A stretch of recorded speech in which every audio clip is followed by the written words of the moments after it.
Hello students, myself Ritika Sharma and welcome back to my channel Sharma classes. आइए अपनी class 9 की video को continue करते हैं।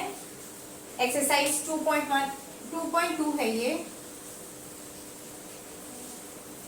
फिफ्थ क्वेश्चन है, Ruby has 3 times as many 2 rupee coins as she has 5 रूपी coins.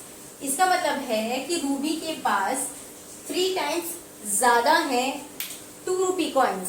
किससे ज्यादा है? यानी जितने उसके पास 5 रूपी कॉइन्स है उससे ज्यादा उसके पास 3 टाइम्स ज्यादा 2 रूपी कॉइन्स है। अब मतलब क्या है, एक्स पहले लेट करते हैं। लेट 5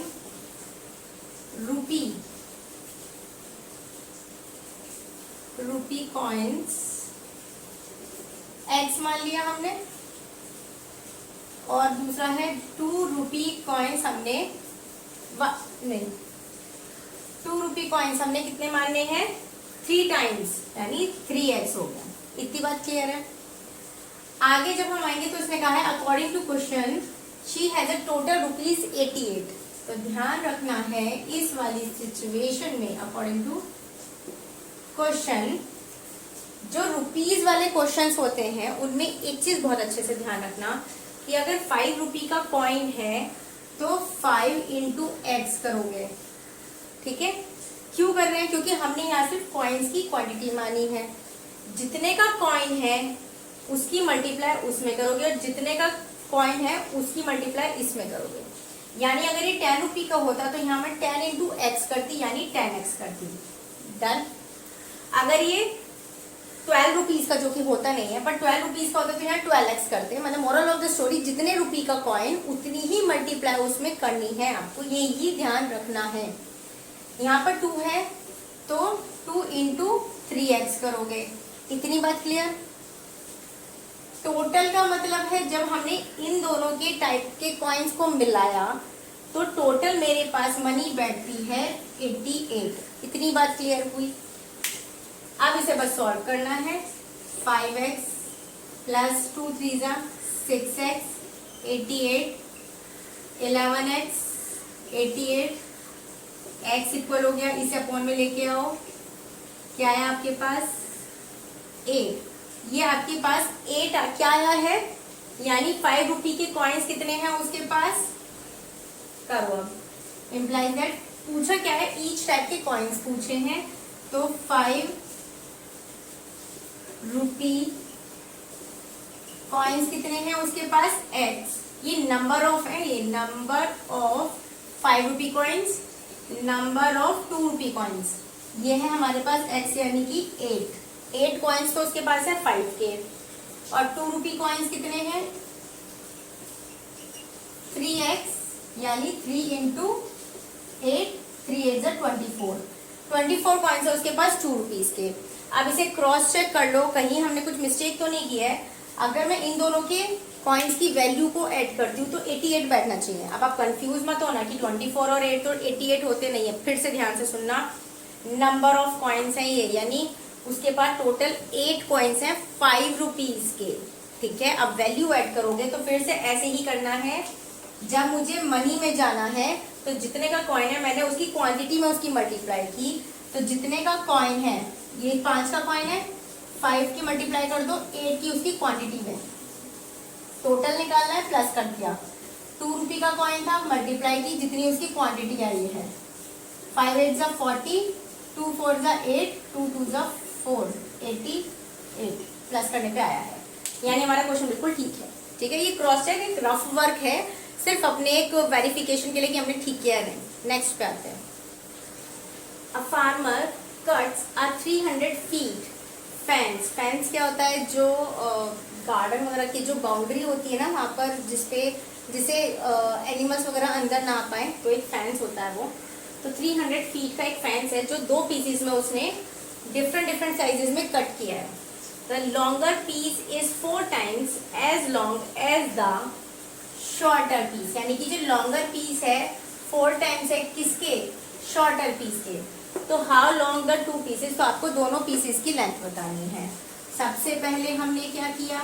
लेट शॉर्टर लेंथ लिखते हैं, length of shorter piece x feet हमने मान ली। अब कितनी माननी है भाई, देखो ये टाइम्स हमें जहां पर होता है वहीं हमें बताता है कितनी माननी है। इसने कहा था शॉर्टर पीस की भी 4 टाइम्स, तो सबसे पहले अगर शॉर्टर हमारी x है तो इसकी 4 टाइम्स क्या हो जाएगा, 4x हो जाएगा। अब अकॉर्डिंग टू क्वेश्चन, ये सिचुएशन या कंडीशन कुछ भी लिखिए, आप पूरा लिखेंगे। 300 फीट का फेंस है, यानी अगर मैं शॉर्टर वाली फेंस को बड़े वाले फेंस से, लॉन्गर फेंस से मिला दे रही हूँ तो टोटल कितनी बैठी है वो 300 फीट। तो मिलाइए भाई, शॉर्टर को इससे ऐड कर दो लॉन्गर के साथ, तो 300 बैठना चाहिए। 5x हुआ, 300 हुआ, x को इसके अपॉन में लेके जाएंगे तो 60 आ जाएगा। इम्प्लाइज दैट, अब यहाँ पे लिख दो, implies that length of shorter piece x equal हो गया 60 फीट। ये यूनिट जरूर लिख के आना है, फीट, ठीक है। Length of longer piece 4x, यानी 4 से इसकी मल्टीप्लाई कर दो, 4 इंटू 60 यानी 240 फीट, ठीक है।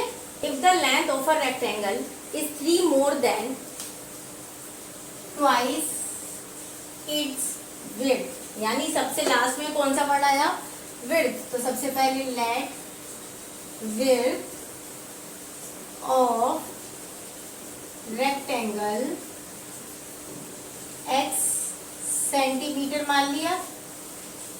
नेक्स्ट लेंथ कितनी हो जाएगी, 3 मोर